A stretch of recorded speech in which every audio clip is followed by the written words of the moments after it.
होय होय वारकरी पाये रे पाये पंढरी पाये पाये रे साधले फळ अवघेची रे फोड अवघेची भये काय करावी साधने फळ अवघेची रे तुका म्हणे डोळा विठो पैसला सावळा काय करावी साधने फळ अवघेची रे. आणि म्हणून भागवतासारखा ग्रंथ ज्ञानेश्वरी सारखा ग्रंथ आणि वारकरी संप्रदायासारखा पंथ या विश्वाच्या पाठीवर तुम्ही कुठेही जा भेटणारच नाही. आणि म्हणून वारकरी संप्रदाय बरं या आता इतर संप्रदाय आहे पाया काय पाया आदिनाथ गुरु सकाळ सिद्धांता मचिंद्र दयाचा मुख्य शिष्य मचिंद्राने बोल गोरक्षाशी केला गोरक्ष बोलला गहिनी प्रती गहिनी प्रसादे निवृत्ती दाता आणि ज्ञानदेव सार चोजवे. आणि ज्ञानदेवापासून तर अगदी जोग महाराज आणि जोग महाराज पासून तर आमच्यापर्यंत जी परंपरा आली ना महाराज त्या वारकरी संप्रदायात आम्ही पायिक आहोत. मग आम्ही वारकरी संप्रदायाचे पायिक आहेत ना आम्ही सुद्धा नीट जगमा त्यावेळेस मी काकड्याला होतो. आजही मी काकड्यालाच इथं आजही काकड्यालाचे गायला आहे.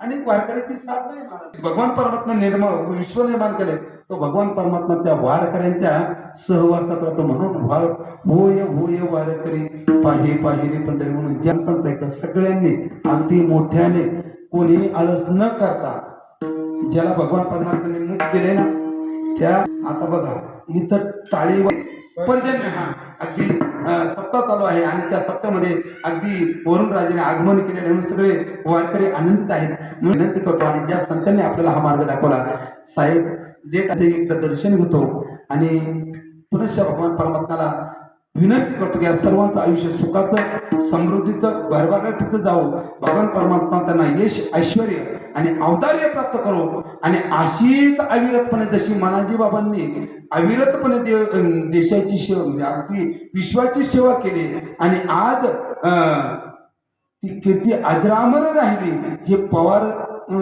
कुटुंबाचा अगदी वैभव आहे महाराज. आणि म्हणून या सर्व गावाचं मी पुन्हा एकदा हार्दिक अभिनंदन करतो. आणि एकदा ज्या संतांनी आपल्याला मार्ग दाखवला त्या संतांचं एकदा भजन करू. ज्ञानेश्वर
Oh,